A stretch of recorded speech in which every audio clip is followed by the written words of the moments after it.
कति खेलिरहन्छौ सबिना? प्राध्यापक डाक्टर घनमोहन हप्काउने मुद्रामा प्रस्तुत भए। पढेकी छु बुबा। पढेकी छौ? बिहानदेखि अहिलेसम्म मोबाइलमा झुन्डिरहेकी छौ। मलाई किन छकाउन खोज्ने? घनमोहनले अलि बढी झर्के। उनी कोरिएर सोचे, छोरी खत्तम हुने भइन्। किशोर अवस्था पार गर्ने बेलासम्म कसरी थाम्ने होला? मोबाइलमा तिलस्मी खेलहरू हेर्दै हुन्। नाङ्गा फोटामाथि दृष्टि पुर्याउने होला। अश्लील भिडियोभित्र व्यस्त हुने होला। तासमा पो लिन हुने हो कि? यिनलाई सुबाटोमा लगाउन मुस्किल हुने भयो।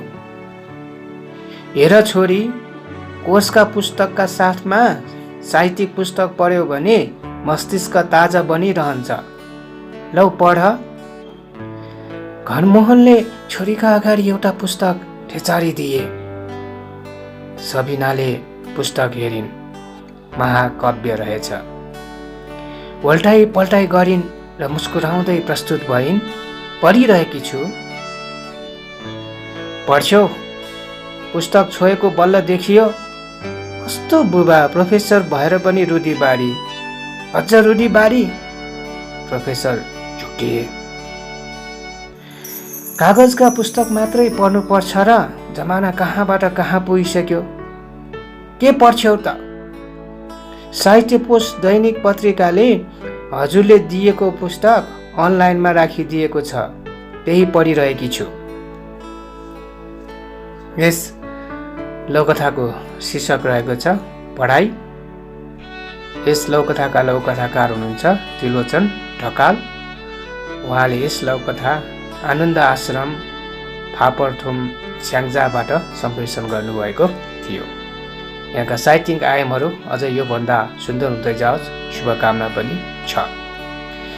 यदि लौकथा तपाईँको र आवाज मेरो चाहनुहुन्छ भने तपाईँले तपाईँको लौकथा मेरै फेसबुकको मेसेन्जरमा या त तपाईँले small world TV Nepal @gmail.com या त तपाईँले हाम्रो लौकथा केन्द्रमा सम्प्रेषण गरेर पनि साथ दिन सक्नुहुनेछ। यो लौकथा मसँग पुर्याउनको लागि साथ दिनुभएकोमा हाम्रो लौकथा केन्द्रका एडमिन लता केसीजीलाई हृदयदेखि आभार व्यक्त गर्न चाहन्छु। यो साथ र सहयोग सधैँभरि यसरी नै रहिरहनेछ भन्ने आशा पनि लिएको छु भन्दै आजको लागि तपाईँको सहयात्री तपाईँबाट छुटिँदैछु। पुनः भेट्ने बाचा सहित। हस्त नमस्ते। जय साहित्य।